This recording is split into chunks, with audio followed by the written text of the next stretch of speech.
Good afternoon everyone. चलो, last time मतलब कल हमने क्या पढ़ा था? हमने पढ़ा था आइडियल और non ideal solution. Thank you संकेत, थैंक यू।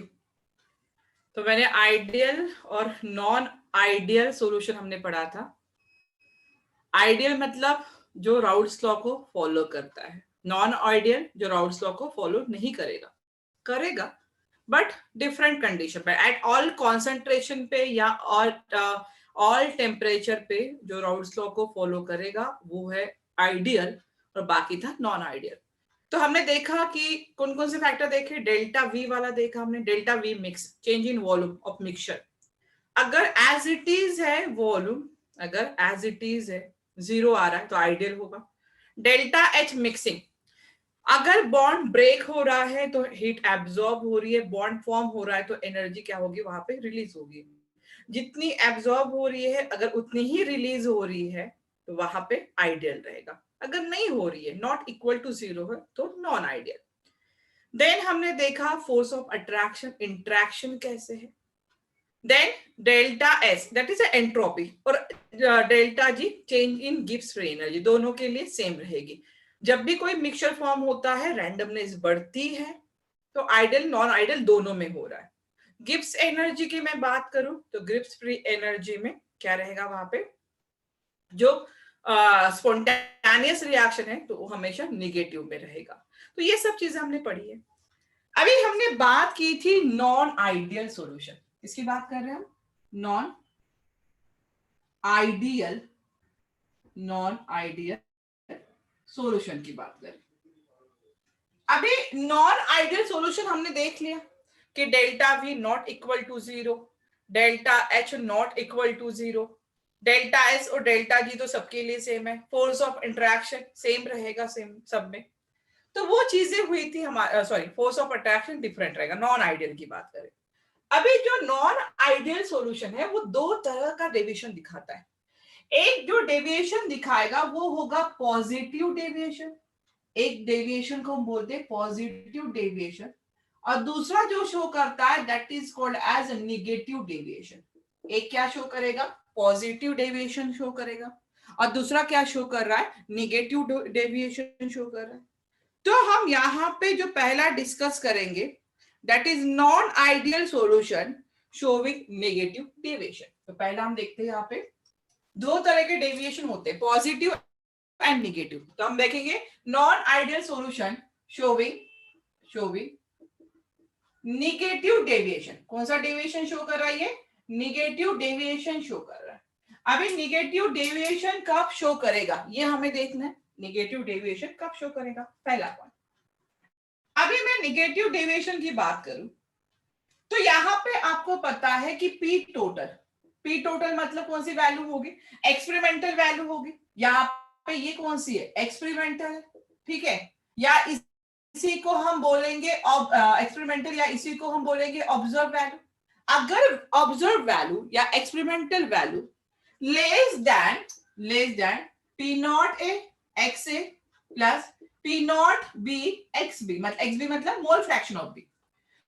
तो हमने देखा था अगर यहाँ पे अगर ये एक्सपेरिमेंटल और observe value equal to Raoult's law जो है, अकॉर्डिंग टू यहाँ पे जो राउल्स लॉ की वैल्यू है, राउल्स लॉ कैलकुलेटेड वैल्यू, अगर दोनों सेम है तो ideal, not equal to zero है नॉन आइडियल। नॉन आइडियल में भी देखो पॉजिटिव एंड नेगेटिव, अगर ये एक्सपेरिमेंटल या जो ऑब्जर्व वैल्यू है अगर लेस देन जो हम राउल्स लॉ के वैल्यू से कैलकुलेट कर रहे हैं उससे कम आ रही है, अगर उससे कम आ रही है तो this is called as a non ideal solution showing negative deviation. तो क्या मैं इस पे लिख सकती हूँ कि पी ए ये कौन सा है, ऑब्जर्व है, लेस देन यहां पे क्या होगा, less than P naught A mole fraction of A. या मैं लिख सकती हूँ यहाँ पे पीबी मतलब कौन सा रहेगा, यहाँ पे ऑब्जर्व रहेगा, लेस देन किससे, P naught B mole fraction of B. क्या ये बात समझ में आ रही है? अगर ये कैलकुलेट ऑब्जर्व वैल्यू या एक्सपेरिमेंटल वैल्यू अगर लेस देन राउल्स लॉ है तो उस कौन सा डेविएशन शो कर रहा है? नेगेटिव डेविएशन शो करेगा। कौन सा डेविएशन शो करेगा? Negative deviation. सेकेंड इज अगर इसमें delta V mixture less than 0 आ रहा है, delta V mixture less than 0, अभी delta V mixture less than 0 कब आएगा? देखो इसका भी रीजन देखते हैं, थर्ड पॉइंट में देखते हैं। अगर यहां पे मैं फोर्स ऑफ इंट्रैक्शन की बात करूं, फोर्स ऑफ अट्रैक्शन की बात करूं या इंट्रैक्शन की बात करूं, आपको पता है यहां पे अगर यहां पे ए मॉलिक्यूल थे, लास्ट टाइम मैंने कल बताया था ए, और कौन सा है यहाँ पे बी। अगर इनके बीच में जो इंट्रैक्शन हो रहा है, ए के बीच में जो इंट्रैक्शन है, बी के बीच में जो इंट्रैक्शन है, ये इंट्रैक्शन कम होगा, ये इंट्रैक्शन कम होगा। किससे कम होगा? ये इंट्रैक्शन कम होगा एज कंपेयर टू सॉल्यूशन। यहां पे ये क्या, एक सोल्यूट एक सॉल्वेंट है, इनके बीच में जो इंट्रैक्शन हो रहा है वो लेस है as compare to interaction of, यहां पे इसके बीच में इंट्रैक्शन ऑफ सॉल्यूशन। मतलब यहां पे इंट्रैक्शन ज्यादा है, यहां पे इंट्रैक्शन ज्यादा है। अभी मुझे बताओ, अगर इंट्रैक्शन ज्यादा होगा, अगर इंट्रैक्शन ज्यादा है, मॉलिक्यूल एक दूसरे के पास में आएंगे, मॉलिक्यूल एक दूसरे के पास में आ रहे हैं। अगर मॉलिक्यूल एक दूसरे के पास में आ रहा है तो डेल्टा वी कम हो जाएगा, वॉल्यूम कम हो जाएगा। अगर वॉल्यूम कम हो रहा है मतलब delta V mixture less than 0। Clear है?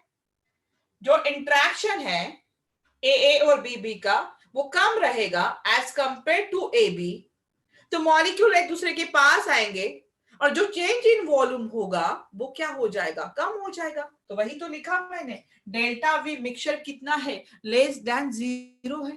डेल्टा वी मिक्सचर क्या? Less than 0। फोर्थ, जो डेल्टा एच मिक्सचर रहेगा वो भी क्या रहेगा? Less than 0। ये सब किसकी बातें कर रही है? Negative deviation. कौन दिखा रहा है? Non ideal, not equal to 0 है सब चीजें, लेकिन कम भी तो है। तो यहां पे जो डेल्टा एच मिक्सचर है, अभी यहां पे मैं क्या बोलूंगी कि यहां पे जो हीट, मुझे बताओ ए बी फॉर्म हो रहा है, जब भी कोई कंपाउंड फॉर्म होता है तो हीट क्या होता है? रिलीज होती है। तो यहां पे क्या होगी? हीट रिलीज होगी, heat release for formation of A B. अभी जो हीट रिलीज हो रही है, अगर ये हीट ज्यादा होगी, अगर हीट रिलीज होगी, अगर वो ज्यादा होती है, किसके कंपैरिजन में? जहां पे हीट एब्जॉर्ब हो रही है। कहां पे हीट एब्जॉर्ब हो रही है? हीट एब्जॉर्ब हो रही है ब्रेकिंग ऑफ, हीट एब्जॉर्ब हो रही है ब्रेकिंग ऑफ ए बॉन्ड और बी बॉन्ड। मतलब यहां पे जितनी, अभी तो मुझे बताओ, जितनी हीट एब्जॉर्ब हो रही है उतनी ही रिलीज हो रही है। कौन सा लॉ होगा? Ideal law. जितनी हीट एब्जॉर्ब होनी चाहिए उतनी रिलीज नहीं हो रही है, नॉन आइडियल। बट अगर हीट ज्यादा रिलीज हो रही है, अगर हीट ज्यादा रिलीज हो रही है, जितनी ज्यादा हीट रिलीज होगी as compare to heat absorb हो रही है, तो अगर हीट ज्यादा रिलीज होगी मतलब कौन सी प्रोसेस होगी? यहाँ पे निगेटिव डेविएशन शो करेगा। नॉन आइडियल तो है बट ये कौन सा शो करेगा?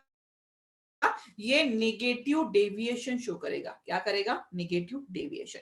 बाकी सब चीजें तो आपको पता है, डेल्टा एस की बात आपको पता ही है, वो तो लिखने की जरूरत नहीं है। चलो इतना नोट करो, सब चीजें कौन सी है? निगेटिव वाली चल रही है। नोट करो जल्दी से, थोड़ा जल्दी जल्दी।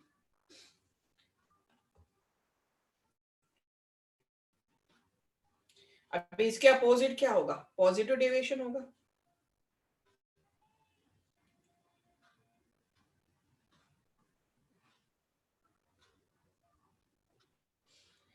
कौन सा शो कर रहा है? Negative deviation. चलो डन, रफ कर दूं? लिख लिया है सबने?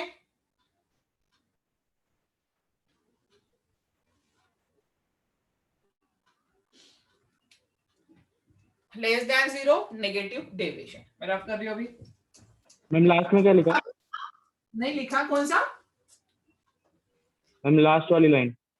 लास्ट वाली लाइन मैंने लिखा delta H mixture less than 0, heat release for formation of A B is greater than heat absorb that is breaking of A और बी। Okay done. अभी कल आपने लोगों ने ग्राफ ड्रॉ किया था, वो ग्राफ ड्रॉ कर लो थोड़ा सा, कैसे किया था कुछ याद है?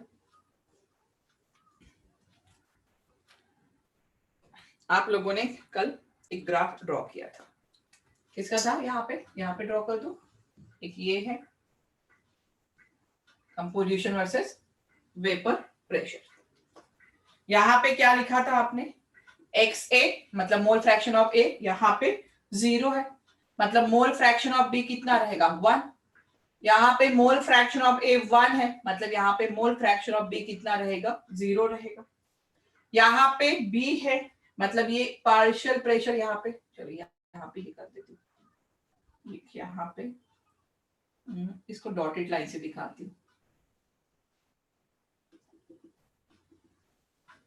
एक ये लाइन होगी और दूसरी लाइन यहाँ पे,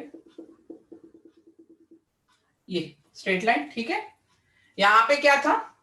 P नॉट B है, यहाँ पे क्या है? P नॉट A है, और इस तरह का ये ग्राफ था, ठीक है। यही तो ग्राफ हमने ड्रॉ किया था, यही ग्राफ हमने ड्रॉ किया था। यहाँ पे क्या था?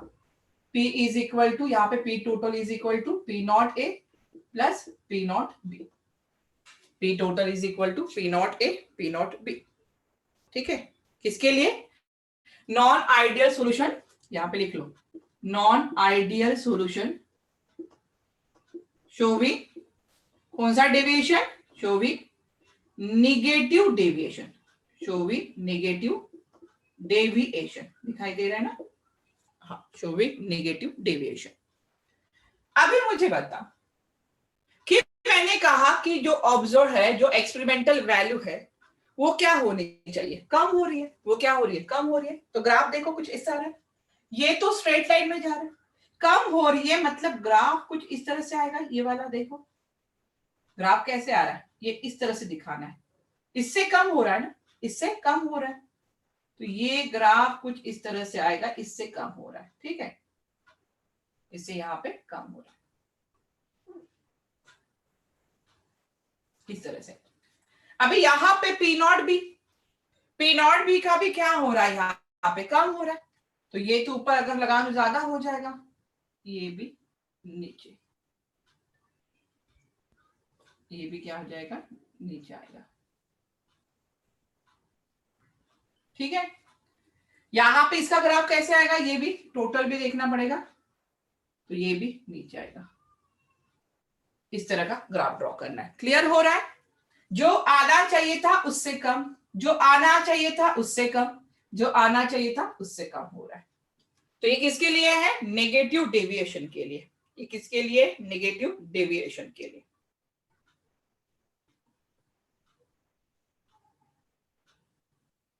क्लियर है?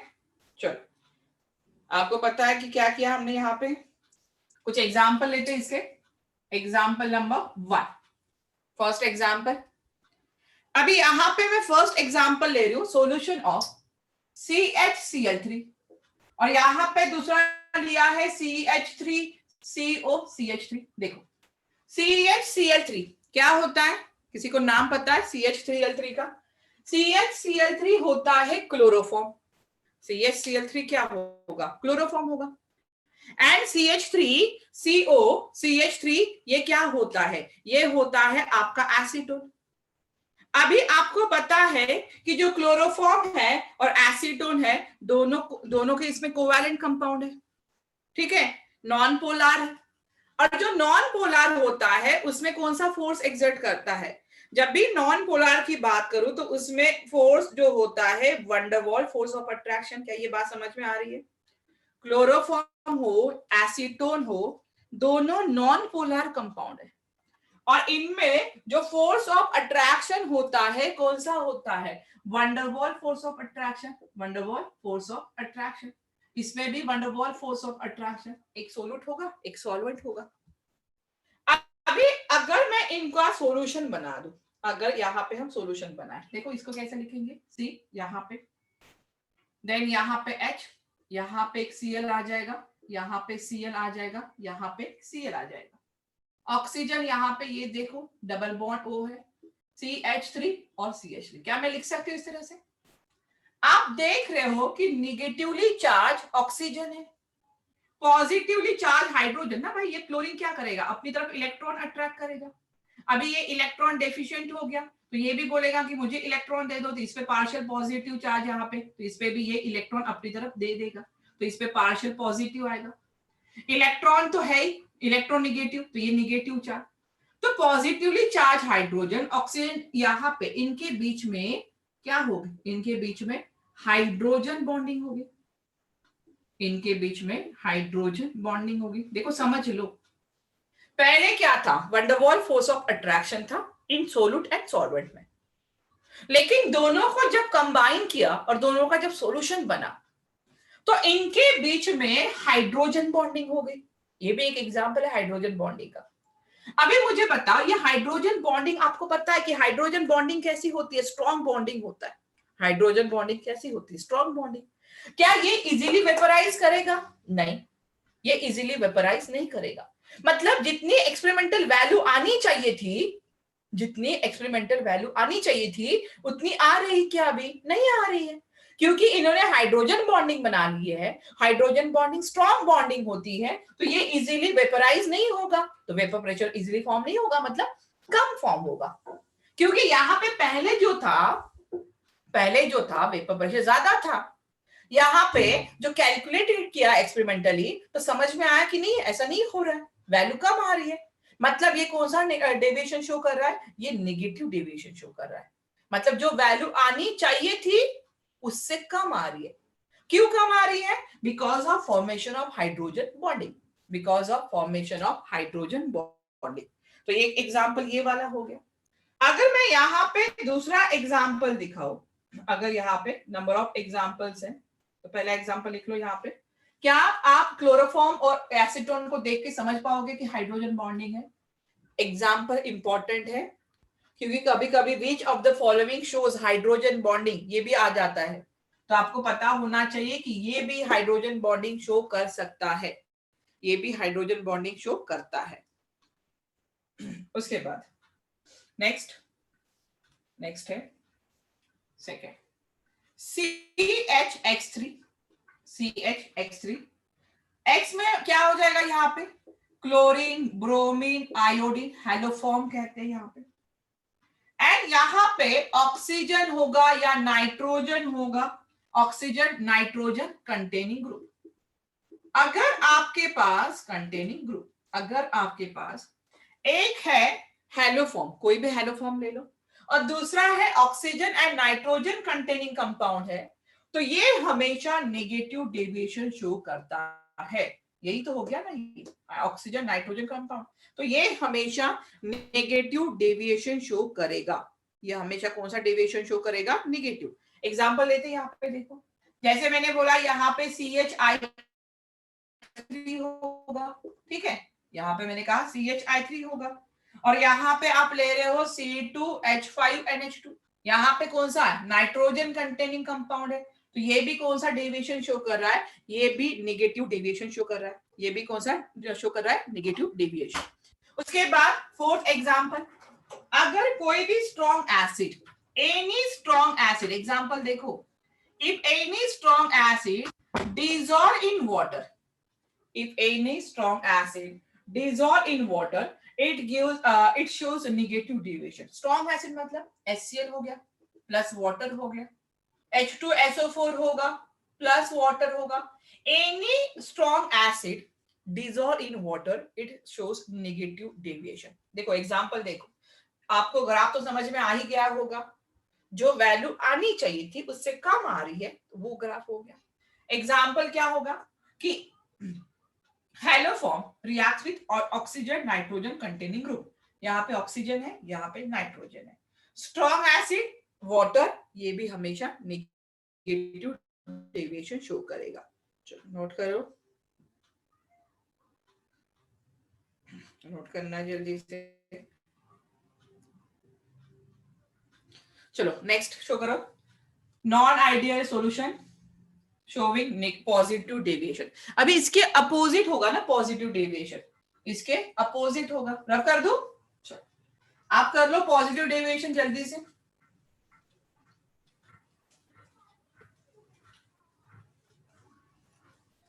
पॉजिटिव डेविएशन आप लोगों को करना है। अभी ये अगर ideal non ideal negative deviation समझ में आ गया तो आपको पॉजिटिव डेविएशन भी समझ में आएगा।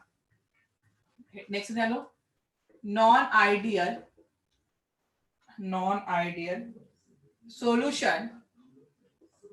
solution showing positive deviation from किससे? Raoult's law, from Raoult's law. दिखाई दे रहा है? ये नीचे लिख देती हूं, फ्रॉम राउल्स लॉ, कर सकते हो पॉजिटिव डेविएशन का। कैसे करोगे पॉजिटिव डेविएशन? चलो जल्दी जल्दी करते हैं। पी टोटल, कौन सा पी टोटल रहेगा? ये ऑब्जर्व या कैलकुलेटेड। अगर ज्यादा है, किससे ज्यादा है? P naught A x A, मतलब जो राउल्स लॉ है, P naught B x B. क्या इसमें किसी को डाउट है? अगर कम होगा तो निगेटिव, ज्यादा होगा तो पॉजिटिव। मतलब मैं इसी के लिए लिख सकती हूँ यहाँ पे जो पी नॉट ए है यहाँ पे, या पी जो ऑब्जर्व है वो किससे ज्यादा रहेगा? पी नॉट ए से ज्यादा रहेगा। या तो मैं बोल सकती हूँ यहाँ पे पी नॉट ए और एक्स ए, सॉरी, यहाँ पे जो पी ऑब्जर्व रहेगा वो किससे ज्यादा रहेगा? P naught B mole fraction of B. Clear हुई ये बात अभी? उसके बाद सेकेंड पॉइंट क्या रहेगा? Delta H, sorry delta we वाला ना, जो डेल्टा वी है मिक्सचर, वो क्या रहेगा? ज्यादा रहेगा। मतलब जितनी वॉल्यूम आना चाहिए उससे ज्यादा आ रहा है तो पॉजिटिव डेविएशन शो करेगा यहाँ पे। Third point delta H mix, ये भी कौन सा शो कर रहा है? पॉजिटिव डेविएशन शो करेगा यहाँ पे। रीजन सबको ही पता है, रीजन सबको ही पता है। यहाँ पे जो फोर्स ऑफ अट्रैक्शन है, फोर्स ऑफ अट्रैक्शन या इंट्रैक्शन बोलो, जो ए का इंट्रैक्शन होगा या जो बी का इंट्रैक्शन होगा वो ज्यादा होगा as compare to A B के इंट्रैक्शन से, as compare to A B interaction. सही है ना? अगर ए बी का इंट्रैक्शन यहाँ पे क्या होगा? ज्यादा होगा। किसके इंट्रैक्शन से? ए और ए बी का। मतलब इनका जो इंट्रैक्शन है वो कैसा है? स्ट्रॉन्ग इंट्रैक्शन है। यहाँ पे जो ए बी में इंट्रैक्शन हो रहा है वीक हो रहा है। अगर वीक इंट्रैक्शन है, मॉलिक्यूल एक दूसरे से दूर जाएंगे। अगर मॉलिक्यूल एक दूसरे से दूर जा रहे, वॉल्यूम बढ़ रहा है। देखो डेल्टा वीक मिक्स बढ़ रहा है यहाँ पे। वही पॉइंट है, बस एक याद रखोगे तो बाकी सब रीजन समझ में आएगा। अभी ज्यादा हम इसमें ये नहीं करेंगे। ग्राफ निकाल लोगे? चलो ग्राफ ड्रॉ कर लो। जो नीचे से दिखाया था वो ऊपर से दिखाना है, इंक्रीज कर रहे हैं ना।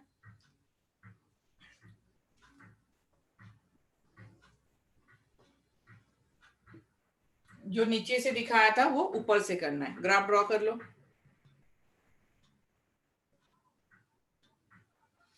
चलो एग्जांपल देखते हैं। ग्राफ ड्रॉ कर लोगे? सेम ग्राफ ड्रॉ करना है, बट अभी जो कर्व आएगा वो ऊपर से आएगा, इंक्रीज वाला। अभी इसमें बात करते हैं एग्जाम्पल की। पहला एग्जाम्पल है H2O plus C6H5, sorry C6H6।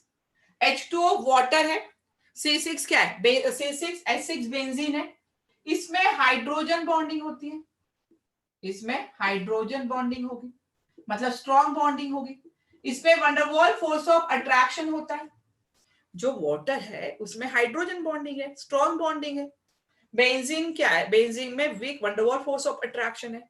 अगर मैं इन दोनों को मिक्स कर दूं, अगर मैं इन दोनों को मिक्स कर दूं, मिक्स करने के बाद क्या बनेगा? हमारा सॉल्यूशन बनेगा। मिक्स करने के बाद क्या बन रहा है? सॉल्यूशन बन रहा है।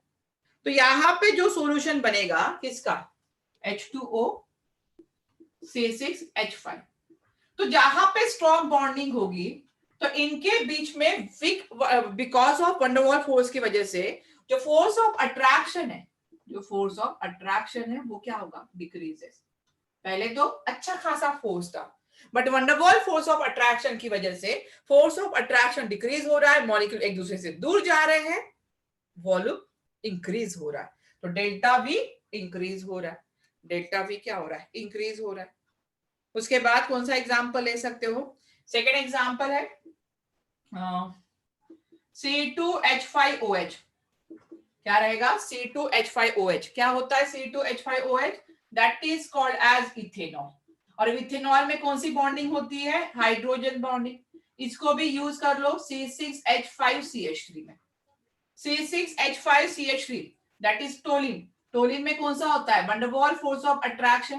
तो जहां पे स्ट्रॉन्ग बॉन्डिंग थी, because of van der Waal force of attraction की वजह से फोर्स ऑफ इंट्रैक्शन डिक्रीज हो रहा है।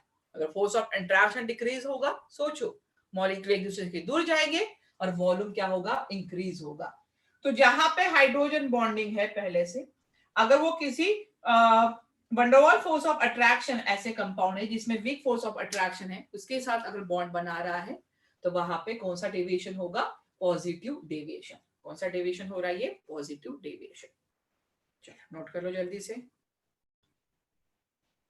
ग्राफ बना लोगे इसके लिए?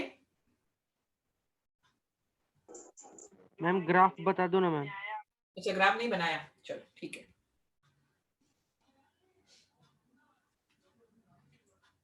पॉजिटिव,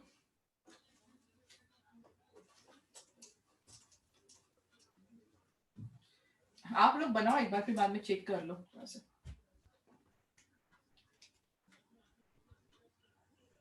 ये था एक, ये है, ठीक है। यहाँ पे क्या था? मोल fraction of A 0, mole fraction of B कितना होगा? 1। तो यहाँ पे क्या आ जाएगा? P0B आ जाएगा, ठीक है। यहाँ पे मोल फ्रैक्शन ऑफ A 1 है, तो मोल फ्रैक्शन ऑफ B कितना आ जाएगा? 0। तो यहाँ पे आ जाएगा P0A आ जाएगा। ग्राफ इसको मैं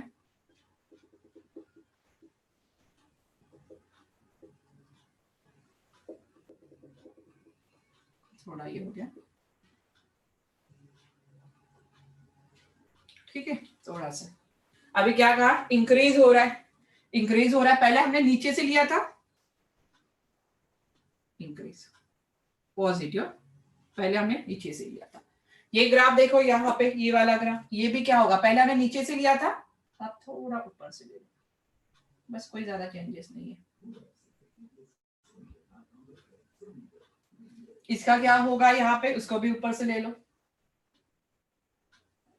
थोड़ा सा, ज्यादा नहीं, ये मेरे से ज्यादा हो गया, ठीक है। इस तरह से जो नीचे से लिया था उसको ऊपर कर दो बस, बाकी कुछ ज्यादा नहीं है। चलो क्लियर है? यहां तक समझ में आया है? Yes ma'am. तो ये होगी हमारी first property, that is called as vapour pressure, relative lowering of vapour pressure. उसमें राउल्ट्स लॉ, राउल्ट्स लॉ में ideal, non ideal, non ideal में पॉजिटिव एंड नेगेटिव डेविएशन। तो 1 by 1 करना है अच्छे से, तब जाके क्लियर होगा। सेकेंड कॉलिगेटिव प्रॉपर्टी आज पढ़ना है हमें, elevation in boiling point. Second is elevation, elevation in boiling point. Second colligative properties है। देखो यहाँ पे कभी कभी फंसाया जाता है आप लोगों को, कभी कभी थोड़ा उल्लू बनाया जाता है। क्वेश्चन दिया जाता है कि vapour pressure is a colligative property. Vapour pressure colligative property नहीं है। Relative lowering of vapour pressure is a colligative property. Relative lowering of vapor pressure is a colligative property. Vapor pressure is not a colligative property. Boiling point is not a colligative property. Elevation in boiling point, कितना boiling point increase हो रहा है, elevation in boiling point is a colligative property. तो यहाँ पे हमें निकालना है कि elevation in boiling point, तो कैसे करेंगे? हमारे पास एक सॉल्यूशन है, प्योर सॉल्यूशन है यहाँ पे, ठीक है। अभी उस सॉल्यूशन में अगर हम नॉन वोलेटाइल सॉल्यूशन या सॉल्वेंट बोल दो, अगर इसमें हम नॉन वोलेटाइल सोल्यूट ऐड कर रहे हैं, हमारे पास एक सॉल्यूशन या सॉल्वेंट है, उसमें हमने क्या कर दिया? Non volatile solvent, non volatile solute add कर दिया। तो अभी आपको पता है कि नॉन वोलेटाइल सोल्यूट ऐड करोगे तो वेपर प्रेशर क्या हो रहा है? अभी तो हमने इतना सारा पढ़ा, वेपर प्रेशर decreases। क्या ये बात मान रहे कि when a non-volatile solute is added to the solution, the vapor pressure of that solution is decreases because non-volatile solute है, easily vaporize नहीं होंगे, ना दूसरों को होने देंगे, तो वेपर प्रेशर क्या हो रहा है, डिक्रीज हो रहा है। अभी वेपर प्रेशर डिक्रीज हो रहा है, लेकिन what is mean by boiling point? हम बॉइलिंग पॉइंट मतलब क्या, पहले ये बता दो। अभी बॉइलिंग पॉइंट आप लोगों ने डेफिनेशन तो पढ़ी होगी कि ऐसा टेम्परेचर जहां पे लिक्विड बॉइल होना शुरू कर देता है, वही डेफिनेशन है ना आपकी। ऐसा टेम्परेचर जहां पे लिक्विड बॉइल होना शुरू कर देगा, उसको हम बोलेंगे बॉइलिंग पॉइंट। नहीं, अभी हमें एक प्रॉपर डेफिनेशन पढ़नी है। तो it is the temperature, it is the temperature at which vapor pressure of liquid या vapor pressure of solution लिख दो, चलो लिक्विड मतलब solution, becomes equal to the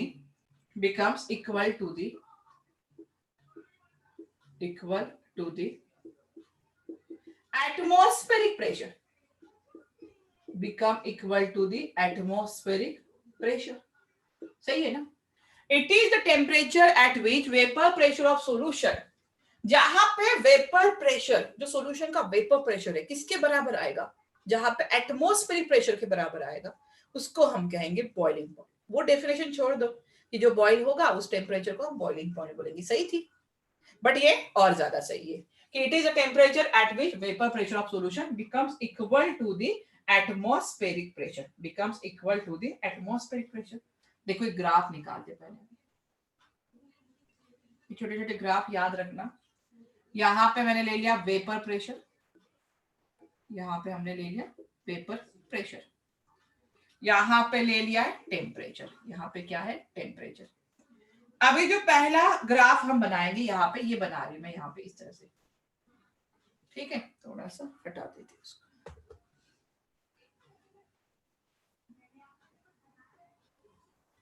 ये ठीक है। अभी यहाँ पे जो ये ग्राफ है, ये है प्योर सॉल्वेंट के लिए। ये किसके लिए बेटा, प्योर सॉल्वेंट के लिए। सही है, जो प्योर है आपका सॉल्वेंट उसके लिए। अभी सॉल्यूशन जब हमने नॉन वोलेटाइल सॉल्यूट डाला तो वेपर प्रेशर डिक्रीज हो रहा है। अगर वेपर प्रेशर डिक्रीज हो रहा है मतलब ग्राफ कुछ इस तरह से आएगा, इसके नीचे आएगा ना, समझ में आ रहा है? प्योर सॉल्वेंट वेपर प्रेशर ज्यादा, नॉन वोलेटाइल सॉल्यूट डाल दोगे वेपर प्रेशर डिक्रीज हो जाएगा। तो ये ग्राफ किसके लिए है, ये ग्राफ है सॉल्यूशन के लिए। कब होगा, when non-volatile solute is added, when non-volatile solute is added। ठीक है, ये दो ग्राफ कर्व समझ में आया। एक प्योर के लिए जब नॉन वोलेटाइल सॉल्यूट ऐड करोगे वेपर प्रेशर डिक्रीज होगा, तो उसके नीचे एक ग्राफ आया। अभी मैं यहां पे कहीं मान लेती हूँ, यहां पे मैं कहीं मान लेती हूँ, थोड़ा सा ऊपर कर देती हूँ कि यहाँ पे ये एटमॉस्फेरिक प्रेशर, वेपर प्रेशर ना, यहाँ पे प्रेशर कितना है, एटमॉस्फेरिक प्रेशर 1 atm प्रेशर है। अभी यहां पे आप देखो, मैंने इस तरह से कर देती हूँ, जहां पे vapour pressure of solution become equal to the, देखो यहाँ पे वेपर प्रेशर ऑफ, ये किसका होगा, प्योर सॉल्वेंट हो गया। तो ये यहाँ पे देखो सेम हो रहा है, यहाँ पे ये सेम हो रहा है, ये वाला। तो यहाँ पे इस पे टेम्परेचर डालो, ये क्या हुआ, बॉइलिंग पॉइंट हुआ ना। ये किसका बॉइलिंग हुआ, प्योर सॉल्वेंट का, मतलब ये हो गया T0 होगा। क्या ये बात समझ में आई है?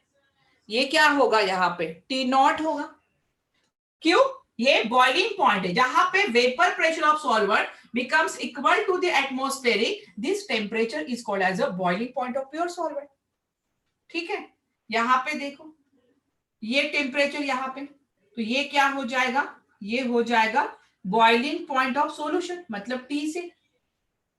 अभी यहाँ पे इन दोनों का जो डिफरेंस रहेगा उसको हम बोलेंगे डेल्टा TB। यहाँ पे इन दोनों का जो डिफरेंस रहेगा उसी को आप बोलते हो एलिवेशन इन बॉइलिंग पॉइंट। फिर से समझा रही हूं मैं यहाँ पे, ठीक है, यहाँ पे हम फिर से समझते हैं जिनको नहीं समझ में आया। क्या हो रहा है, एक कोई भी सॉल्वेंट है जिसमें हमने एक सॉल्यूशन है प्योर सॉल्वेंट का, वेपर प्रेशर ज्यादा होगा।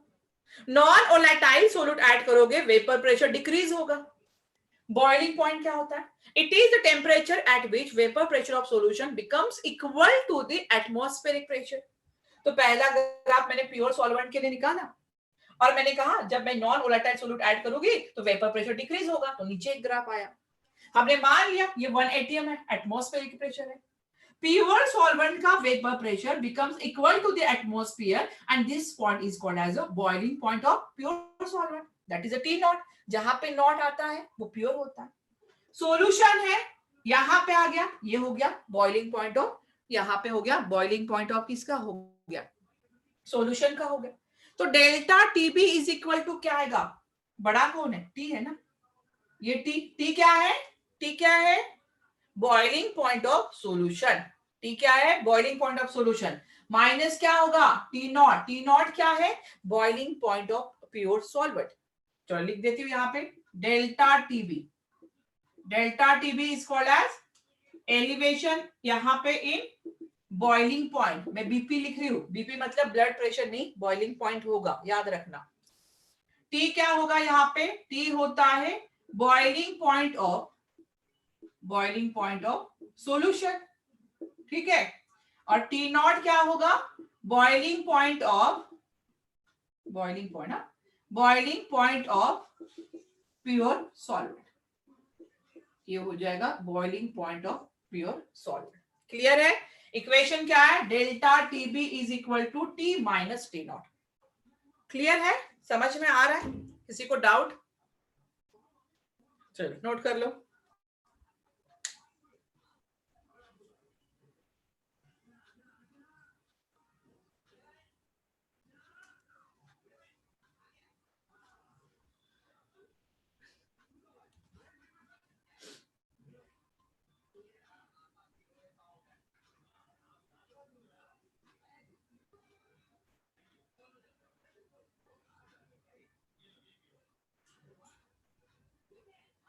आगे बढ़े,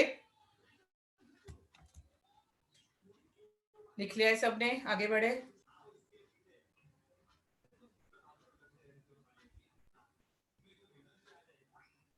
ओके चलो मैं रफ कर रही हूं, इक्वेशन याद रखना, delta TB T minus T not, delta TB T minus T not boiling point of pure solvent, T boiling point of solution, delta TB elevation in boiling point. अभी जब experiment किया गया, अभी यहाँ पे एक्सपेरिमेंटली पाया गया कि delta TB directly proportional to the molality, experimentally पाया गया delta TB directly proportional to the molality. दो तरह के टर्म्स है, एक है मोलैलिटी, दूसरा है मोलैरिटी। तो ये क्या किया मैंने, molality, what is my molality, number of moles of solute, यहाँ पे ये क्या कहा मैंने, लिख लो भाई नहीं तो फिर से कंफ्यूज हो गए, मोलैलिटी। तो यहाँ पे delta TB directly proportional to molality, number of moles of solute, number of moles of solute divided by mass of solvent, किसमें लेते हो आप लोग, इन केजी में, यही तो फॉर्मूला है ना। मोलैलिटी क्या होता है, number of moles of solute, mass of solvent in KG. अभी यहाँ पे ये डेल्टा टीबी देखो, delta TB depends upon the number of solute particle, delta TB depends upon the number of solute particle. That's why this property is called as colligative property. इसी को आप क्या बोलते हो, colligative property, क्योंकि nature का, solute का nature क्या है उस पर डिपेंड नहीं कर रहा है, कितने नंबर ऑफ मोल्स है, मॉलिक्यूल्स है, एटम्स है, उस पर डिपेंड कर रहा है।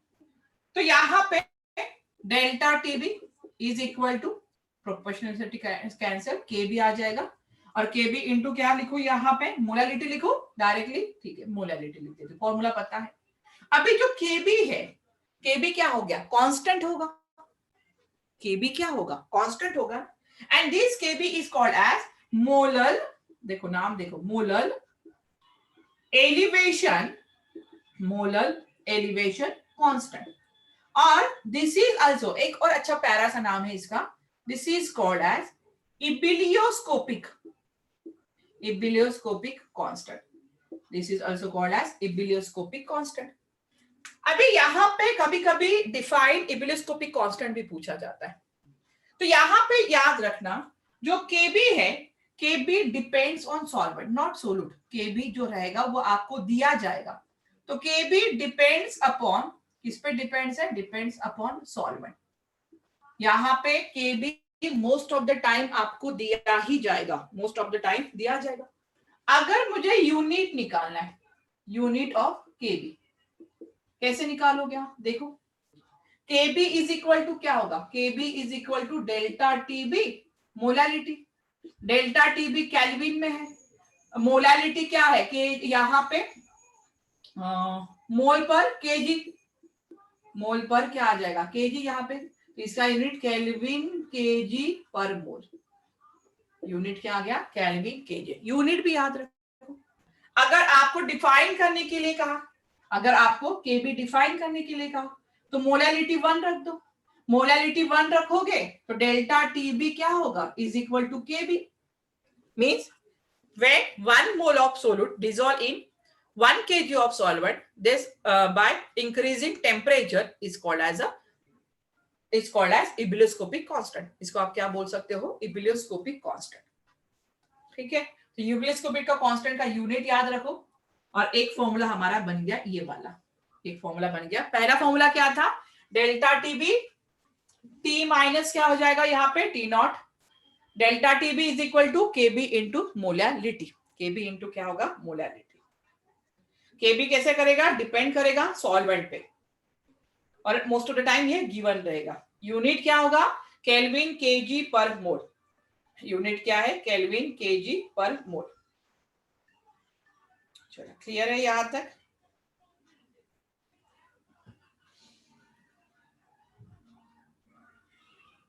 चलो, हो गया है। अभय, साक्षी, साक्षी आई है कि नहीं आज? साक्षी क्लियर हो रहा है?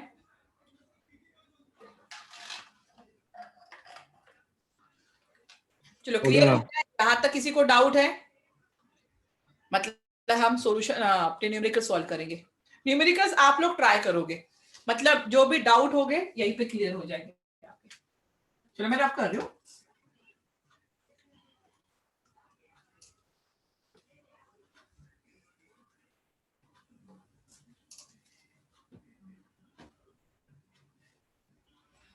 Write down question 1. 18 gram glucose, 18 gram glucose is dissolved in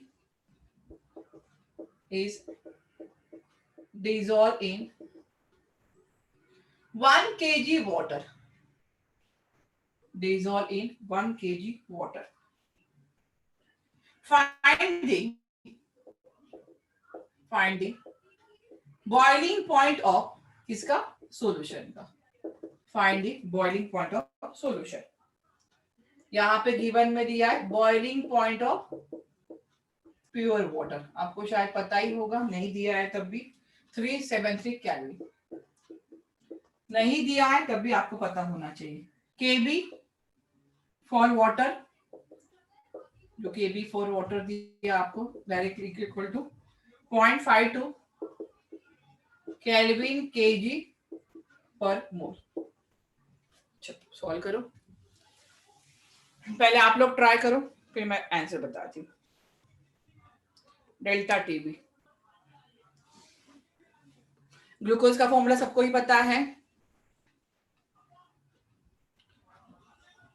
और थोड़ा जल्दी जल्दी कैलकुलेशन करोगे।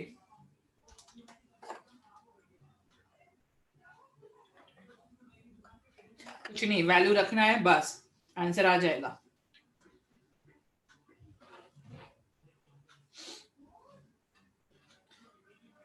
बॉइलिंग पॉइंट ऑफ सॉल्यूशन मतलब टी की वैल्यू निकालनी है।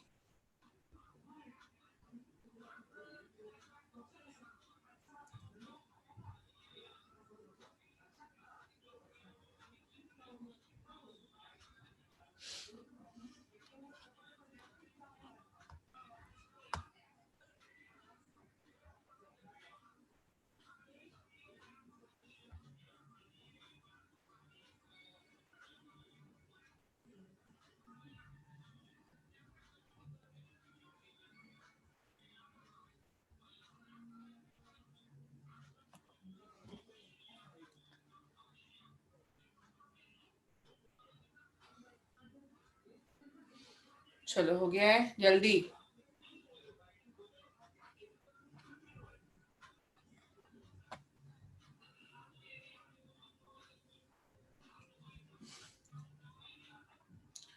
सूरज, आकांक्षा, अथर्व, प्रतीक,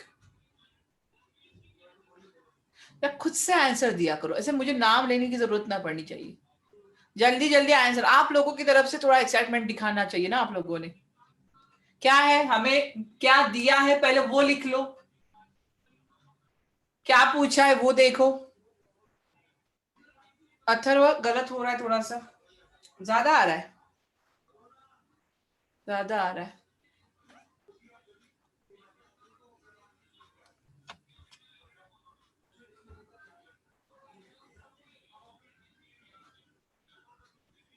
और साहिल, संकेत,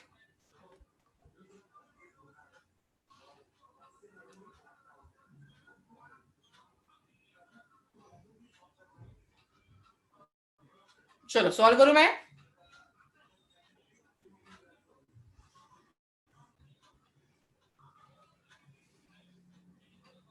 गुड नितिन, गुड।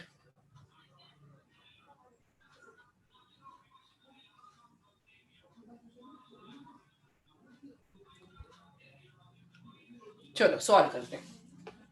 क्या फॉर्मूला है हमारे पास, यहां पे बॉइलिंग पॉइंट ऑफ सॉल्यूशन है। तो पहले तो हमें पता है कि डेल्टा टीबी क्या था, delta TB T minus T not था, फॉर्मूला तो यही चाहिए। प्योर का पता है और बोला है सॉल्यूशन निकालो, तो सॉल्यूशन तो निकाल लेंगे, बट डेल्टा टीबी तो पता होना चाहिए, बट डेल्टा टीबी हमें नहीं पता है। गुड अभय, गुड प्रीति, सही है, ठीक है। तो delta TB is equal to क्या आएगा, KB into molality. KB into molality क्या होता है, number of moles of solute. यहां पे क्या आएगा, मास ऑफ सॉल्वेंट, किसमें, इन केजी में, और पहले से ही केजी दिया गया है। केबी की वैल्यू कितनी, 0.52। नंबर ऑफ मोल्स निकालना है, तो गिवन मास 18 है। मोलार मास, ग्लूकोज का फॉर्मूला है C6H12O6 और इसका मोलार मास आता है 180, मोलार मास 180 डिवाइडेड बाय क्या हो जाएगा, 1 केजी, बस डिवाइडेड बाय 1 केजी होगा। नहीं साइड, आंसर निकालो ना अभी। 0.52 है यहाँ पे कितना हो जाएगा, 1 तो गया यहाँ पे, तो 1/10 हो जाएगा। तो ये क्या आ जाएगा, ये आ जाएगा आपका डेल्टा टीबी 10⁻⁻1 मतलब 0. एक और बढ़ जाएगा 0.052 केल्विन में। यहां पे देखो 0. कितना आया, 0.052 आया। क्या हमें डेल्टा टीबी चाहिए, नहीं, हमें चाहिए टी। तो टी इज इक्वल टू क्या होगा, टी इज इक्वल टू होगा delta Tb plus T not. Delta Tb कितना है, 0.052। टी नॉट क्या होता है, boiling point of pure water, boiling point of pure water, और boiling point of pure water कितना है, 373 केल्विन में, तो 373.052 आंसर किसमें है, केल्विन में, ठीक है। गुड अथर्व। साहिल कहाँ पे गलती कर दी, कहाँ पे गलती कर दी, अभी ये तो इजी है ना। नहीं नहीं नहीं, ये देखो ना, अच्छा, अरे लेकिन जो डिफरेंस आया है डेल्टा टीबी, अगर मैं डेल्टा टीबी की बात करूं तो वो डिग्री सेल्सियस में और दोनों में सेम ही आएगा ना, ठीक है। ये डिफरेंस तो सेम आता है, डिफरेंस तो सेम ही आता है, डिफरेंस में चेंज नहीं होगा। चलो सेकंड करते जल्दी से।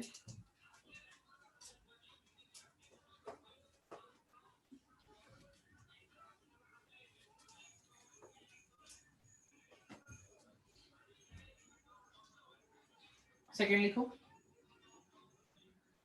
6 ग्राम ऑफ यूरिया, यूरिया का फॉर्मूला मैंने कल बताया था शायद, यूरिया बताया 6 gram of urea and 9 gram of urea. देखो यूरिया यहाँ पे सॉरी यूरिया नहीं लेते, ग्लूकोज लेते, 9 ग्राम ऑफ ग्लूकोज। अलग अलग सोलूट है, देखो सोलूट से फर्क नहीं पड़ता है, सोलूट से फर्क नहीं पड़ता है। क्वालिटेटिव प्रॉपर्टी किस पे डिपेंड करेगी? अमाउंट ऑफ सोलूट पे, नेचर ऑफ सोलूट पे डिपेंड नहीं करते। Are dissolve in in 300 gram of water, 300 gram of water. Find the boiling point of solution. Find the boiling point of solution. Boiling point of pure water, boiling point of pure water दिया है 100 degree Celsius, ठीक है। And KB for water, KB for water 0.52 unit क्या है? Kelvin kg per mole, KB for water. निकालो, अब सही है ना?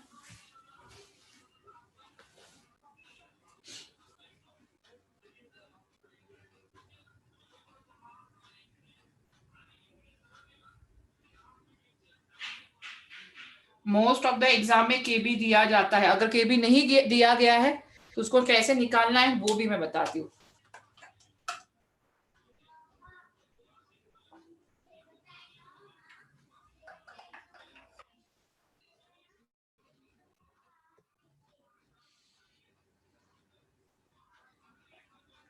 चलो जो जल्दी से आंसर निकालो। 6 gram of urea and 9 gram of glucose, तो दोनों के मोल्स को कंबाइन कर दो, दोनों के मोल्स को। मोल्स कैसे निकालोगी? Given by molar mass. Urea का मोलार मास 60 निकाला होगा और ग्लूकोज है 180, दोनों के मोल्स को कंबाइन कर दो,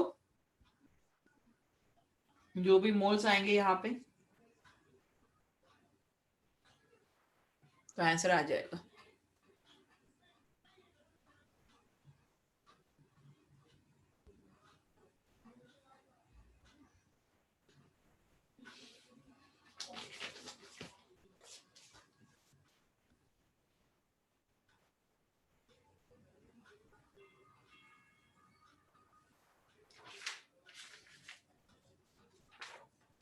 जल्दी आंसर डालो।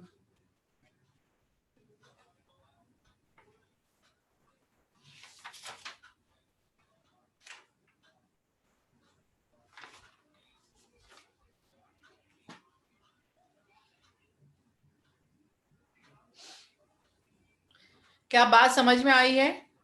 दोनों के मोल्स को कंबाइन कर दो, एक मोल्स आ जाएगा, उसी मोल्स को लेके आंसर निकालना है। Because qualitative property depend upon the amount of substance present in a solution, not depends upon the nature. 373, yes. Where 373? No, 373 Kelvin or degree Celsius? साहिल सही है, गुड।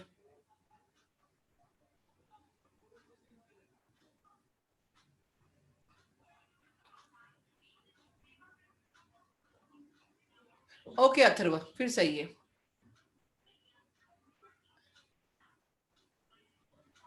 सूरज सही है।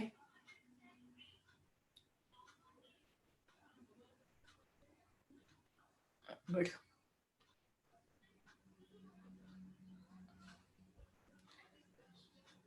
किसी को समझा के देना है? आदर्श, आदेश, यूनिट डालो, डिग्री सेल्सियस नहीं साक्षी, गलत हो रहा है, गलत हो रहा है। चलो देखते हैं क्या करना है। Number of moles of solute को ऐड करना है। Number of moles of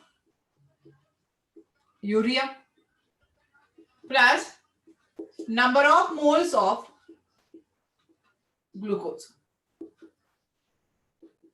number of moles of urea 6 by क्या होगा 60 होगा। Number of moles of 9 by कितना आ जाएगा यहाँ पे 180। 180 क्या है मोलार मास है ग्लूकोज का। हाँ साक्षी अब सही है ठीक है। तो यहाँ पे 0.1 कितना आया 1/10 तो 1/10 ये हो जाएगा 0.1 ना 0.1 1/20 1/20 20 0.05 ठीक है। तो 0.05 एंड 0.1 तो यहाँ पे 0.15 कर दो ठीक है 0.15 मोल्स 0.15 मोल्स आ गया। अभी क्या निकालना है delta TB is equal to Kb. Kb कितना दिया डायरेक्टली मैं लिख रही हूँ अभी। हाँ अभी directly KB into molality number of moles कितना है 0.15 और पर केजी ऑफ सॉल्वेंट 300 ग्राम है यहाँ पे। तो 300 ग्राम को मैं 300 किलोग्राम में चाहिए ना तो यहाँ पे बांट 2 0 के साथ क्या हो जाएगा यहाँ पे। तो यहाँ से डेल्टा टीबी निकाल लो 0.52 0.15 3 अगर मैं इसको कर दूं 3 0. यहाँ पे 0.5 ये हो जाएगा आंसर 0. यहाँ पे 52 1.5 एक 0 हाँ एक 0 भी है ना तो 10 इसका कितना आंसर है डेल्टा टीबी कितना है 0.26 ओके 0.26 ठीक है 0.2 आ रहा था 0.26 आया। लेकिन हमें निकालना है टीबी। टीबी क्या होगा यहाँ पे टी होता है टी नॉट प्लस यहाँ पे डेल्टा टीबी पूरा लिख देती हूँ टी नॉट कितना है प्योर का 100 है यहाँ पे डिफरेंस तो ठीक है ये हो जाएगा 0.26 हो जाएगा तो ये 100 पॉइंट कितना आ जाएगा 26 सही है 100.26 किसमें आ रहा है डिग्री सेल्सियस में ठीक है। चलो एक होमवर्क दे रही हूँ मतलब अभी के लिए इसके लिए homework elevation in boiling point वो आपको करना है विद ऑप्शन भी दे दूंगी डोंट वरी एक ना एक ऑप्शन तो आपको पता ही चल जाएगा।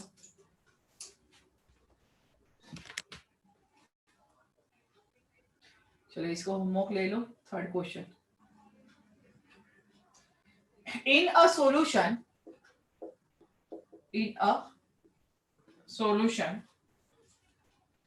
3.3 gram of non-volatile solute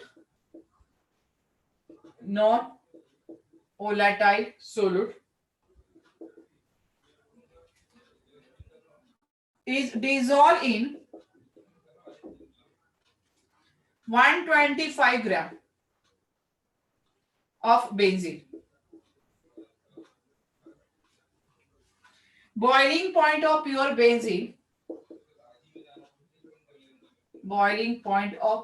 benzene is equal to 80 degrees Celsius. The boiling point of solution is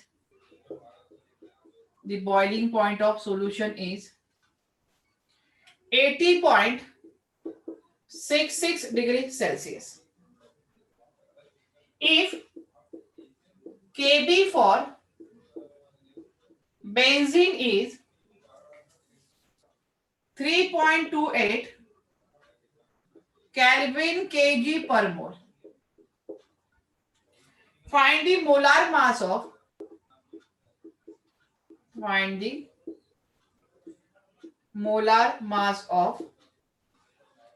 non-volatile solute.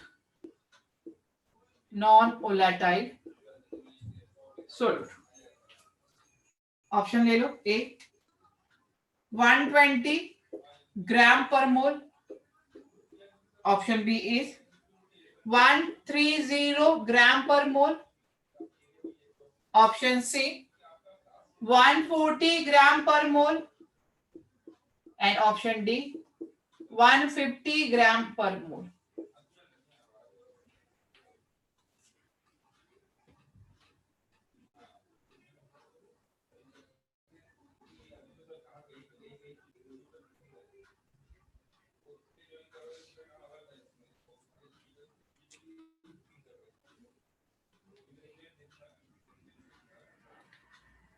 Ma'am answer अभी बताना है?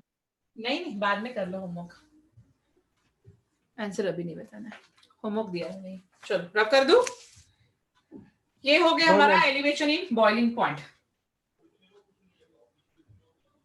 नेक्स्ट है third qualitative property, depression in freezing point. Third is almost same ही है, जैसे elevation है ना, थोड़ा उल्टा है बस, उसमें इसमें इंक्रीज। मैं रब कर दूं। No ma'am no. अरे क्या बचा था?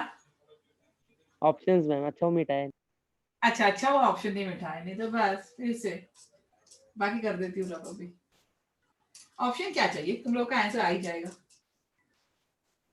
हाँ बट तुक्का मारना है तो ठीक है, रब कर दो ऑप्शन भी, कर दिए बस हो गया। Yes ma'am. Depression in freezing point third, depression in freezing point.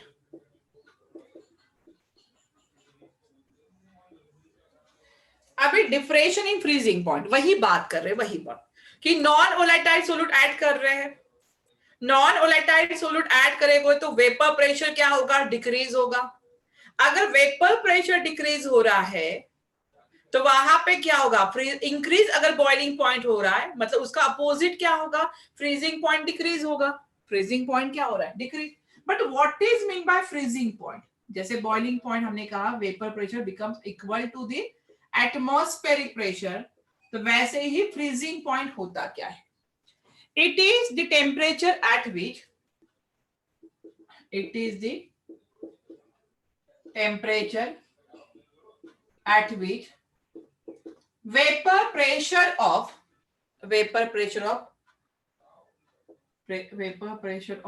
liquid state, कौन से स्टेट का, liquid state, becomes equal to the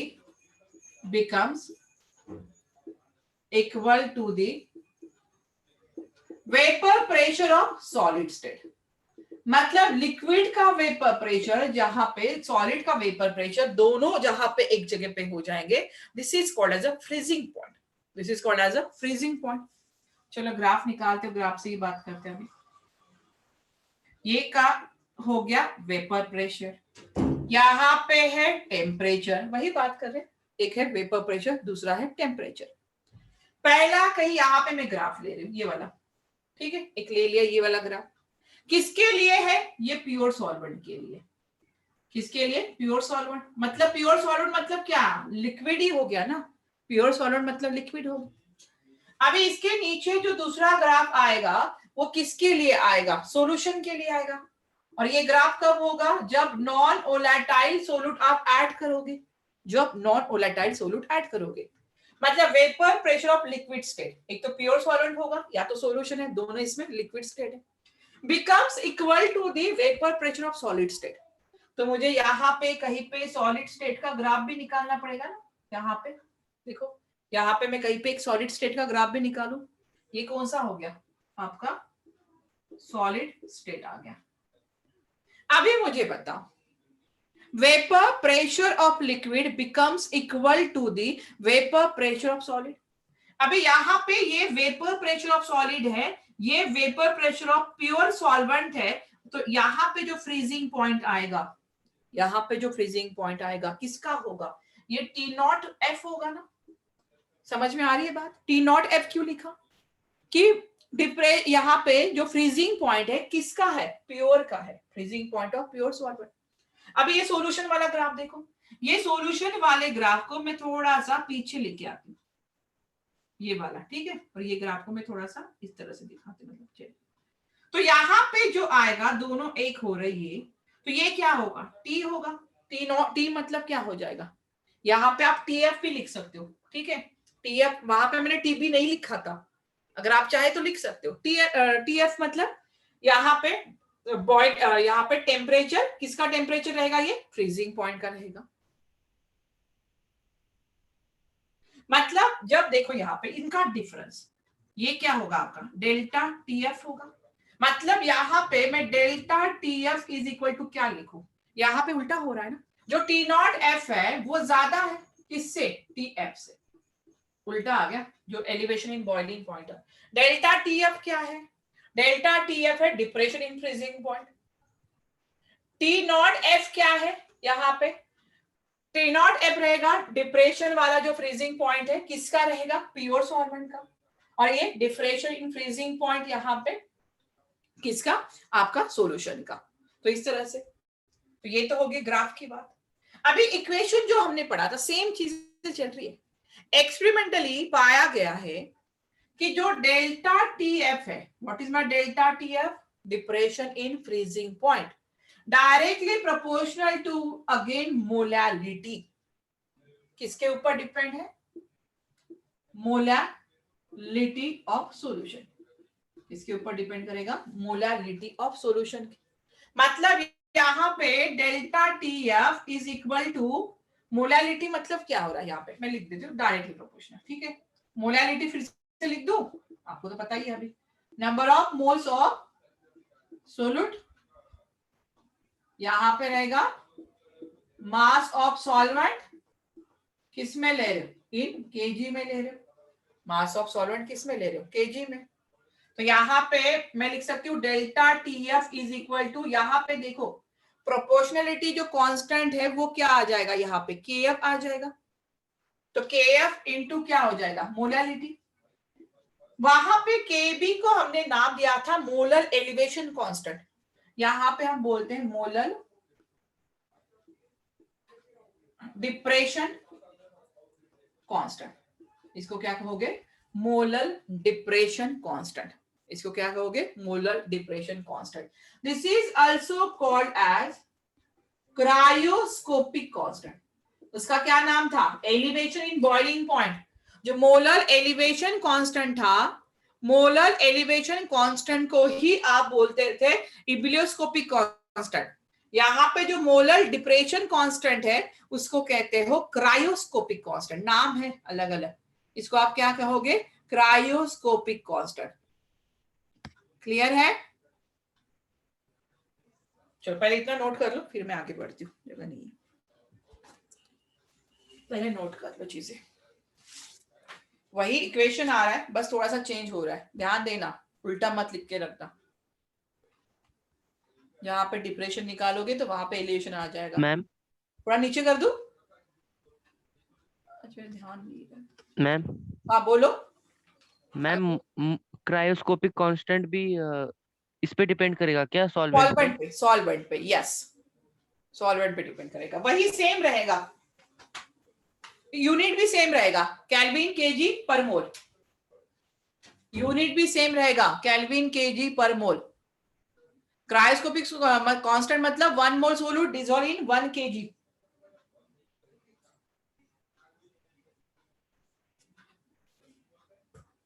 किसी को कोई डाउट है इसमें अभी तक? No ma'am. सब सेम है, सिर्फ न्यूमेरिकल्स भी सेम रहेंगे। केएफ क्या हुआ? Molar depression constant. Cryoscopic constant depends upon the solvent. Unit क्या होगा? यूनिट लिख लो यूनिट, नहीं तो बोलोगे यूनिट नहीं आया। Unit of KF kelvin kg per mole, kelvin kg per mole. Rough कर दो बेटा, सबने लिख लिया है? लिख लिया है सबने? फिर बाद में बोलना नहीं, रुक रुक रुक। चलो रब कर दिया मैंने अभी। सेम रहेगा यूनिट। कभी कभी बोर्ड के एग्जाम में आपके डिफाइन क्रायोस्कोपिक, तो वहां पे प्रॉपर डेफिनेशन लिखना। क्रायोस्कोपिक क्या होता है? कि elevation in boiling point when 1 mole of solute dissolve in 1 kg of solvent, this is called as a ebullioscopic constant, या this is called as a cryoscopic constant. जो भी आपको पूछा है, जो भी आपको पूछा है, तो प्रॉपर डेफिनेशन लिखना। चलो क्वेश्चन नंबर 1, पहला क्वेश्चन लिखो यहाँ पे। What amount of ethanol? What amount of ethanol? Assume, क्या करना है? Assume non, assume non, यहाँ पे लिख देती volatile, अज्यूम करना है कैसा रहेगा, non volatile, is dissolved in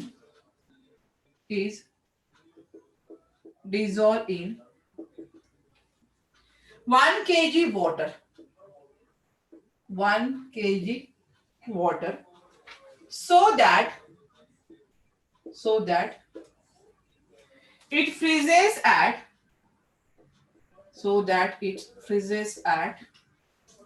-2 degree Celsius. कितना है, -2 degree Celsius. Freezing point of water अगर नहीं दिया है तो आपको पता है, बट दिया है तो वेल एंड गुड है.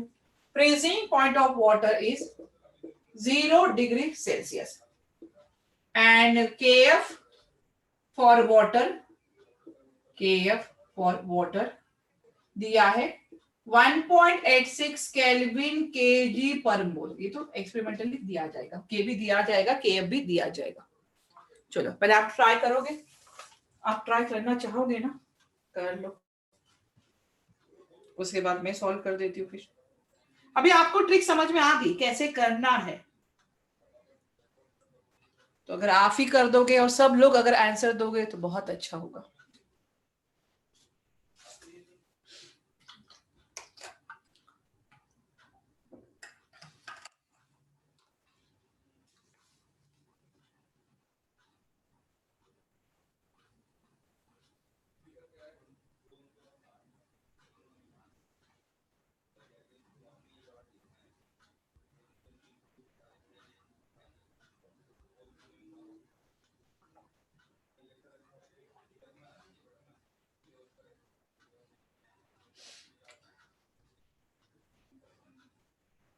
धीरे धीरे टाइम होता है ना, वैसे वैसे निकलना शुरू हो जाता है, मतलब लास्ट मोमेंट तक हमें रुकना ही नहीं है.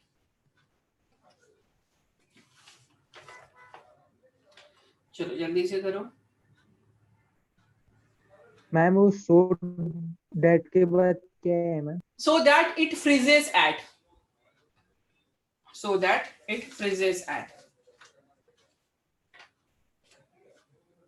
-2 डिग्री सेल्सियस.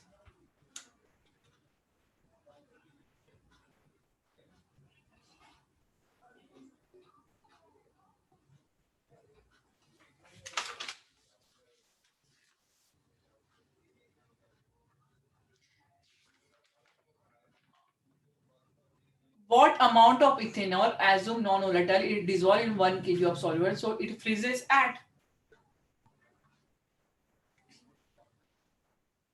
-2 degree solution. ये डेल्टा TF होगा, ना, डिफ्रेस फ्रीजेस एट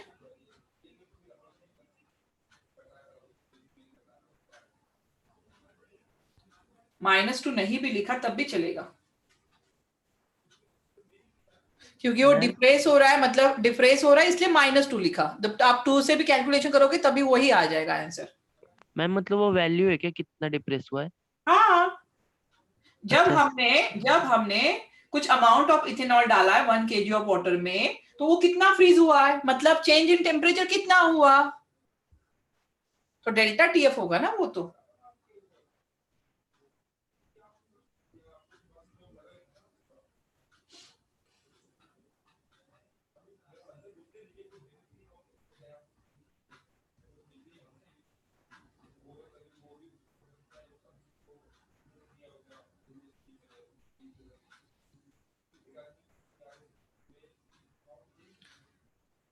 चलो आंसर आ रहा है, किसी का आ रहा है, कैलकुलेट करूं मैं.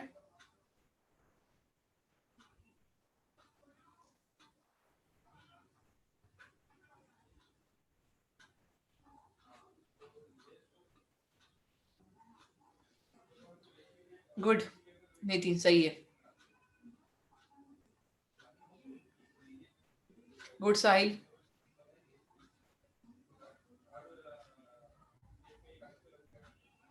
चलो जल्दी जल्दी क्वेश्चन होने चाहिए हमारे.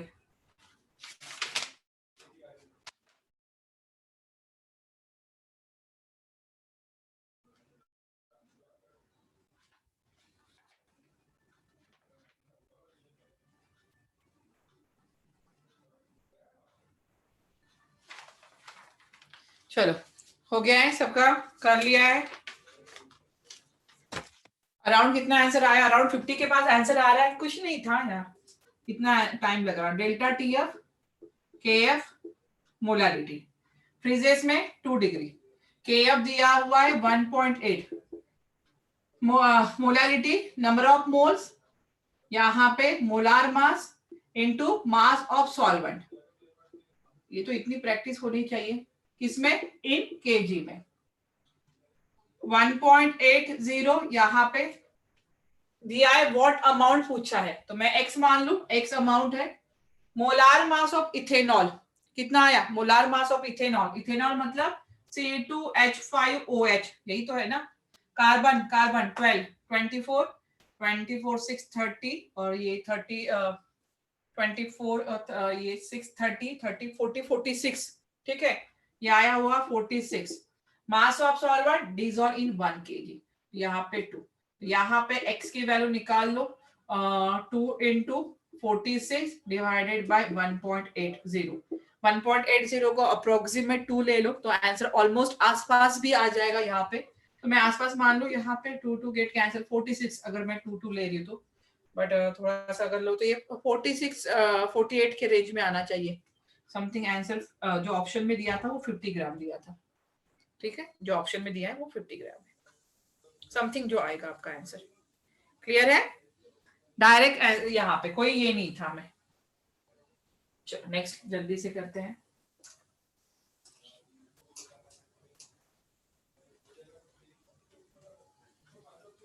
तो प्रैक्टिस करो, चैप्टर भूलना नहीं है। सेकंड लिखो, सेकंड लिखना है 50 cm³ of ethylene glycol, ethylene glycol, ethylene glycol का फॉर्मूला लिख दूं, CH2 यहाँ पे OH, यहाँ पे OH, यह है ethylene glycol. Is dissolve in 50 gram water, dissolve in 50 gram water. The freezing point of mixture, the freezing point of mixture is minus 34 degrees Celsius. Freezing point. Huh? If freezing point of pure water, freezing point of pure water is 0 degrees Celsius and Kf for water, Kf for water is 1.86 Kelvin kg per mole. Find density of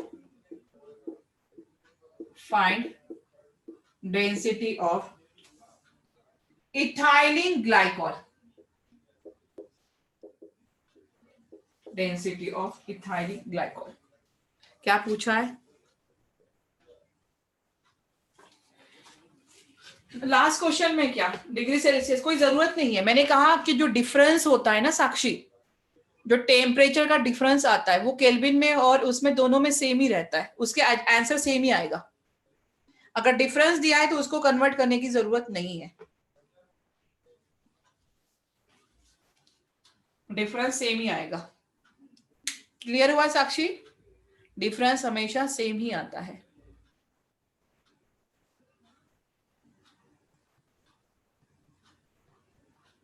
चलो जल्दी जल्दी। Density of ethylene glycol, density is equal to mass by volume. तो आपको पहले क्या निकालना पड़ेगा? मास निकालना पड़ेगा। पहले आपको मास निकालना पड़ेगा।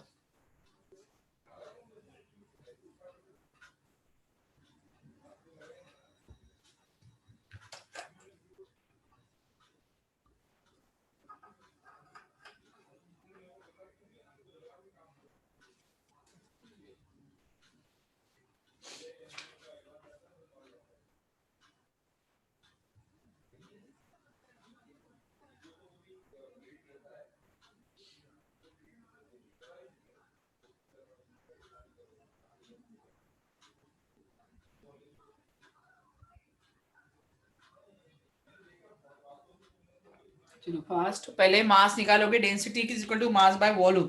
वॉल्यूम आपके पास है, आपको निकालना है मास।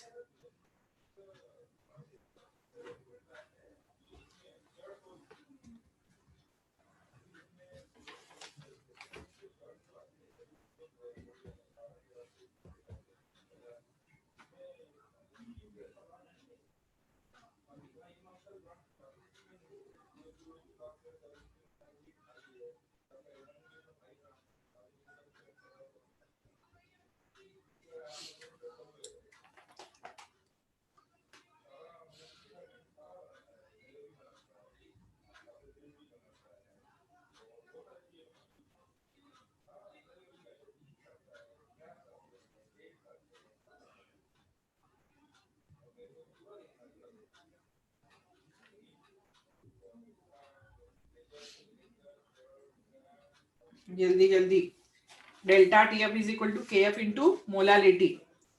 पहले इथाइलिन ग्लाइकोल का मोलार मास निकाल लो।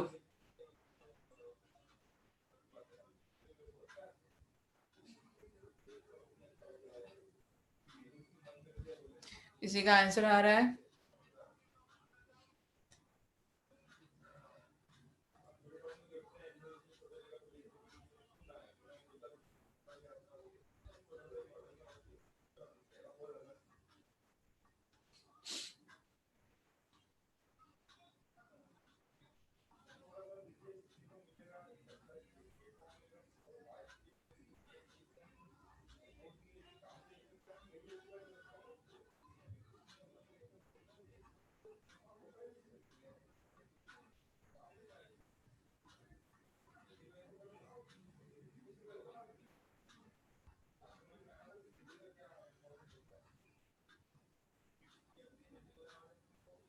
चलो हो गया है, किसी का आंसर आया है?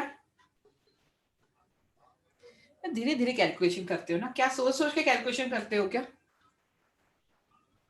एक बार हमें फॉर्मूला पता है, पटापट वैल्यू डालना है। मोलालिटी का फॉर्मूला लिखते नहीं बैठना है, क्योंकि हमें जेई और नीट के लिए प्रिपेयर करना है। हाँ, बोर्ड्स के लिए तो स्टेप बाय स्टेप चाहिए, लेकिन जब हम जेई और नीट की बात कर रहे हैं तो थोड़ा सा फास्ट हमें चलना पड़ेगा। Good Atharva, good.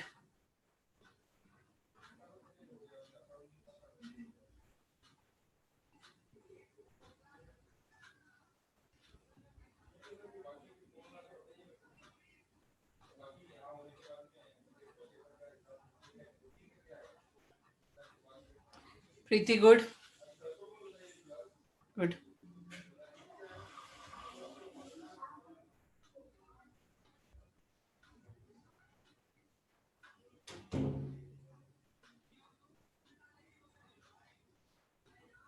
चलो सॉल्व करें।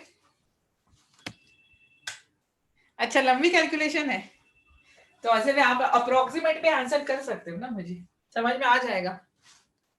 क्या था फॉर्मूला? Delta TF. अभी मैं पूरा कैलकुलेशन नहीं करूंगी। KM into molality. मोलालिटी से क्या निकल जाएगा? मास निकल जाएगा। कितना आ रहा है बेटा मास? यहाँ पे मास कितना आ रहा है? अथर्व कितना आया बता दो मुझे। यहां से मोलालिटी की वैल्यू निकल जाएगी ना आपकी।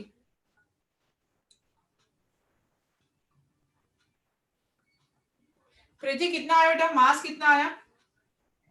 मैम मैंने पहले एक्स माना मास को, उसके हाँ बाद किए ठीक है, कैलकुलेट। एक्स की वैल्यू बता दे, चलेगा, एक्स बता दे। मैम डायरेक्ट आंसर निकला 56.66।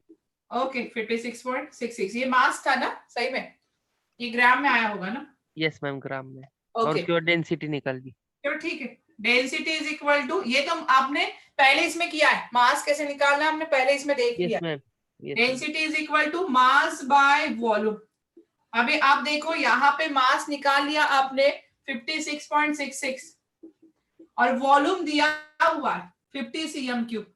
यहाँ पे आप डाल दो 50, तो ये ग्राम पर सीएम क्यूब में आपका आंसर आ जाएगा। और आंसर है अप्रोक्सीमेट, इन्होंने दिया है 1.13 ग्राम पर सीएम क्यूब।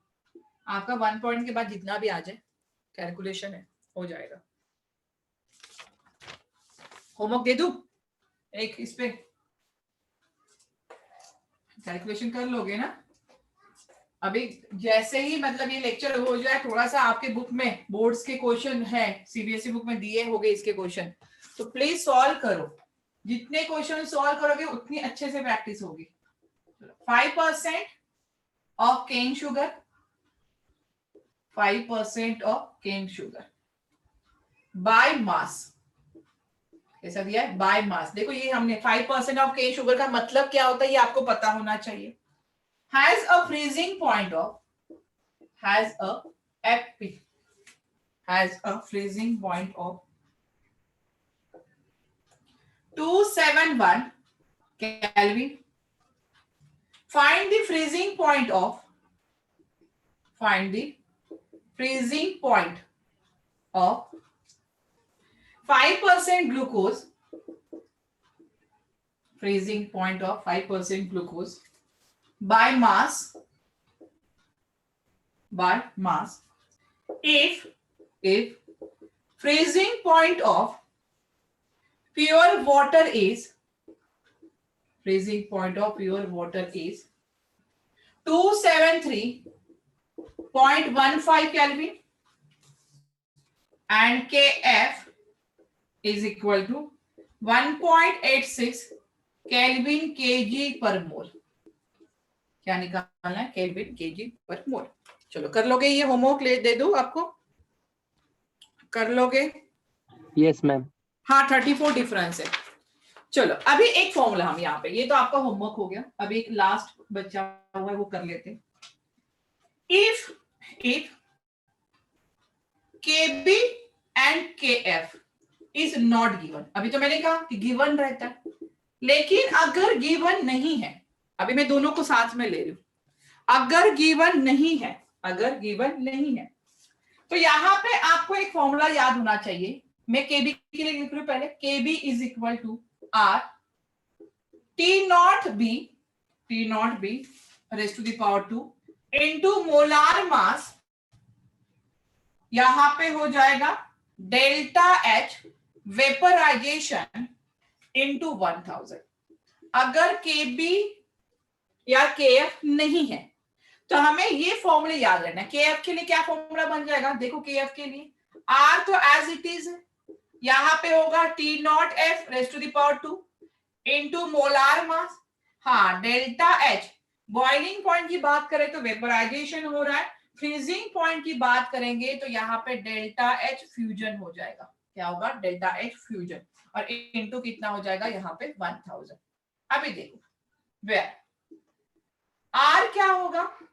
R आपको पता है that is universal gas constant, और R की वैल्यू अलग अलग वैल्यू होती है। यूनिवर्सल गैस कांस्टेंट 8.314 रखो या तो 2 कैलोरी वाली वैल्यू रखो, चलेगा। यहाँ पे जो यहाँ पे T नॉट बी होता है, आपको पता है T नॉट बी लिखने की जरूरत है। T नॉट बी क्या रहेगा? Boiling point of pure water.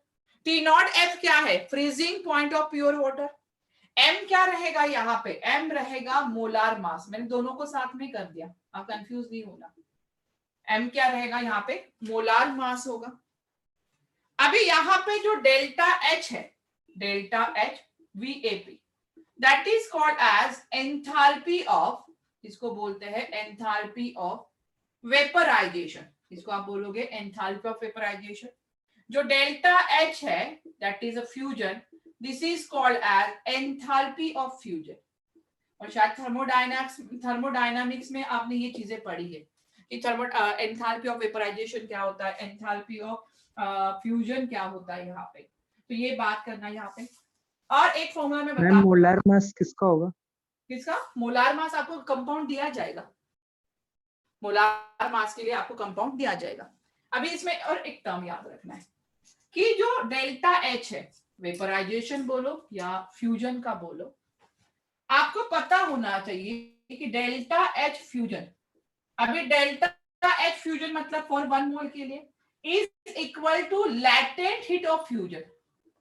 ये क्या होता है? फॉर 1 मोल फ्यूजन के लिए यहाँ पे, और ये लैटेंट हीट हमेशा 1 kg के लिए बात करता है इनटू मोलार मास। मतलब डेल्टा H फ्यूजन कैसे कैलकुलेट करोगे? अगर लैटेंट हीट दी है, ये क्या होता है? ये होता है यहाँ पे, ये लिख दीजिए, लैटेंट हीट ऑफ फ्यूजन। ये क्या होगा? Latent heat of fusion. Latent heat मतलब 1 kg का 1 डिग्री से अगर टेम्परेचर बढ़ाना है, that is called as latent heat of fusion. अभी मुझे बताओ डेल्टा एच वेपराइजेशन निकालना है, तो क्या लिखोगे? Latent heat of vaporisation into molar mass. तो लैटेंट हीट आपको दी जाएगी, तो आप डेल्टा एच वेपराइजेशन निकालोगे। डेल्टा एच वेपराइजेशन या डेल्टा एच फ्यूजन की वैल्यू पता चली जाएगी, तो बाकी आपको वैल्यू दी जाएगी और आप कैलकुलेट करोगे तो यहां से इस तरह से भी न्यूमेरिकल्स आते हैं। अगर ये बहुत कम आते हैं, लेकिन फॉर्मूले याद रखो। ये बहुत कम आते हैं, लेकिन फॉर्मूले याद रखना है। क्लियर हुआ है यहां तक? समझ में आया? इसके न्यूमेरिकल्स हम नेक्स्ट टाइम कर लेंगे, क्योंकि अभी टाइम लगेगा। एक आधा न्यूमेरिकल्स होगा बस। चलो, लिख लिया है सबने? If Kb and Kf is not given, then use this formula for Kb and Kf. Difference is only enthalpy of vaporization and enthalpy of fusion. हम चैप्टर ओवर चैप्टर ओवर कहाँ पे? 3 ही तो क्वालिटेटिव प्रॉपर्टी है, अभी osmotic pressure बाकी है बहुत बड़ा। ठीक है, नेक्स्ट टाइम में भी हो जाएगा, नेक्स्ट टाइम हो जाएगा। एंथैल्पी ऑस्मोटिक प्रेशर लास्ट बचा हुआ है, वो कंप्लीट हो जाएगा बस। मैम टेस्ट के आंसर कब भेजोगे? आप लोगों को सॉल्यूशन नहीं मिला टेस्ट का? No ma'am. मैम आंसर मतलब हमने जो सॉल्व किया था वो आंसर शीट। ओके, वो तो शायद मैंने अभी शायद 10 या कुछ हुए आपने देखा, आपको वो दिखाई दे रहा है क्या? मैंने पेपर चेक कर रही हूँ। नो मैम, मेरे मार्क्स आ गए। कुछ लोगों के हुए हैं, कुछ लोगों के हुए जिनको दिखे होंगे यहाँ पे जैसे। हाँ, बाकी लोगों के आज कल सुबह तक हो जाएगा, कल सुबह तक सबको दिखाई देगा। ओके, अगर आंसर की चाहिए तो वो भी बता दो, मैं वो भी भेज दूंगी आपको ग्रुप पे। यस मैम चाहिए। यस मैम, ठीक है, मैं भेज देती हूँ आंसर की भी। Thank you. Bye bye everyone, bye.